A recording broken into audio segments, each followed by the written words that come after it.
All right, good evening, everyone. Haven't been around too much. I've had my own a little personal, wonderful emergencies going on. I had a big truck problem. I had to bring it in and uh, haven't put a new head gasket in that and everything. But that's all good now. So everything works out. I'd like to say too a little bit of news for Charles Dyer, or July 4 Patriot. They found him not guilty of some charges. Of course, he was arrested from. If you know him, you know what we were talking about.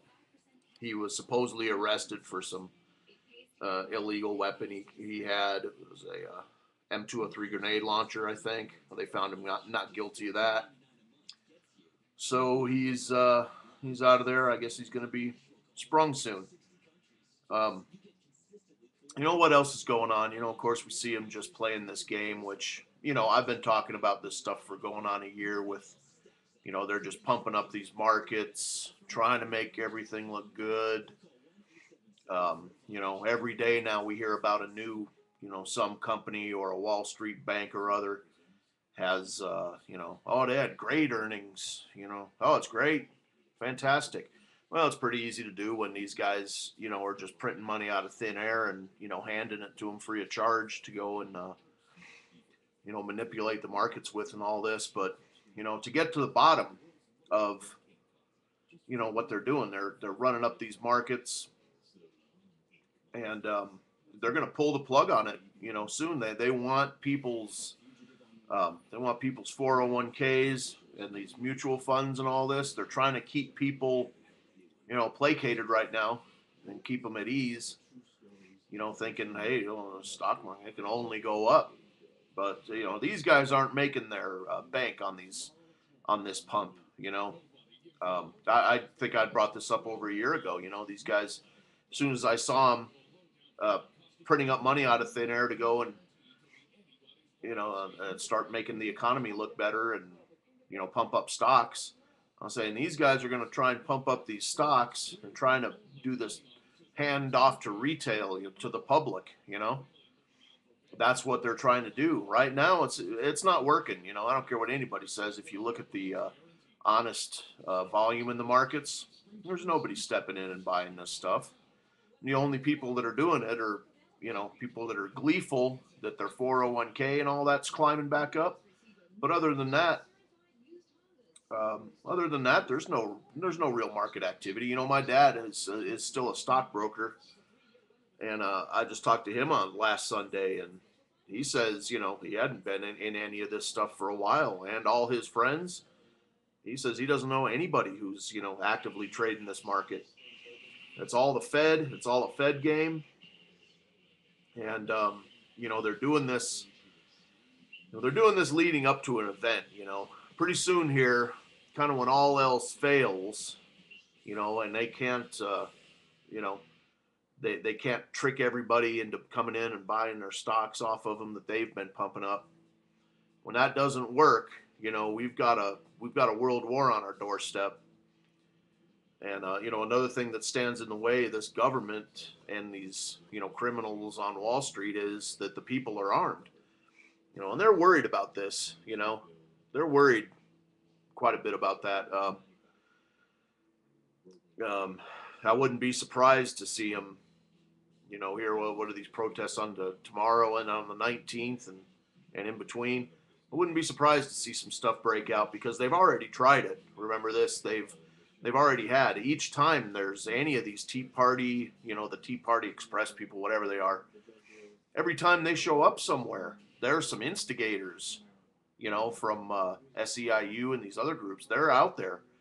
They're very active in this stuff. And if you get thousands of people armed in, near Washington D.C., I wouldn't be surprised at all to see them to pull some stuff.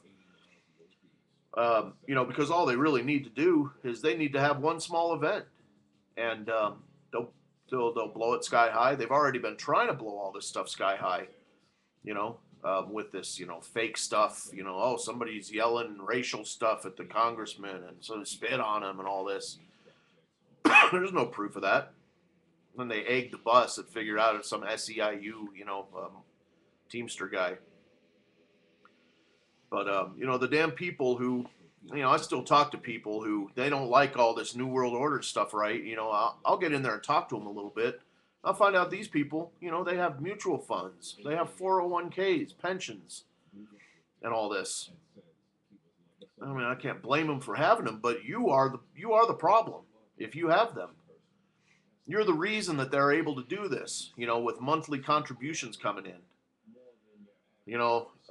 Anybody who played high school sports, I'm sure you had a coach who said, what are you, the chicken or the pig in breakfast, the chicken's only just playing a part, making a little contribution, and the pig is committed to it. Are you committed to actually wiping them out, or do people just like to watch YouTube videos about the New World Order stuff and the Freemasons and all this crap? Do you really want to do something about it? If half the people that own 401ks were to go out there and dump them, cash them out, these people would have nothing. They'd have nothing left. They'd be left with their jaws on their desks. But people aren't doing it because they're going up. They're playing right into the hand. They're playing right into it. So, I don't care. I'm even watching these financial forums that I like. I'll go over to Zero Hedge. Even those people over there are, now that the Dow's popped over 11,000 now, since it was 10,000 last month. So I guess they need 1,000 points a month until we're at the last year's all-time bubble market high. Got to get back there, just have to do that. And people are believing it. People, oh yeah, well look, the market can never go down again. You know what's funny? I think I have this link. It's a comparison between 1929 and the markets and what people were saying compared to right now. That's a good one. Also, the IMF had just come out early in the week and said that they classify the USA as a banana republic right now, and lay out the conditions. You got a government and corporate interests that privatize the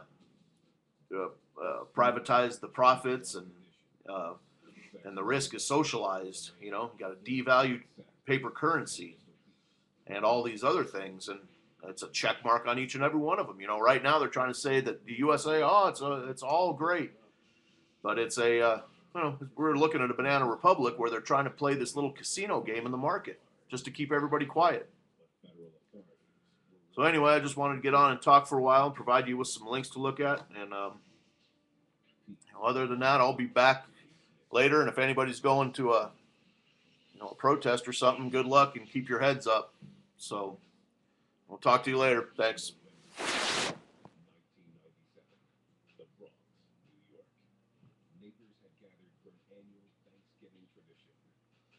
There was an annual football game between the two housing projects, kind of bringing the community together. Just after halftime, a group of men walked up and unloaded a dozen shots on the field. 2 men were killed, including a member of SMM. The feds intercepted coded messages from jail and charged Pistol Pete with ordering the hits. From the time he got originally arrested to the time that football game had occurred, he still had powerful street creds. On November 8th, 2000, Pistol Pete was sentenced to life plus 105 years. The judge made sure there was no possibility of parole and limited Pete's contact with the outside world. Pistol Pete instantly became a martyr. They're oathing themselves to their casket drop to their death. And in the name of Pete, I rise. It's like their demigod. He was gangster to me the most when he was able to stand down and take 105 years plus life. That's super gangster. Man, you gotta represent Pete. You have people from other gangs looking at sex, money, murder like, I want to be sex, money, murder, man. Everything else.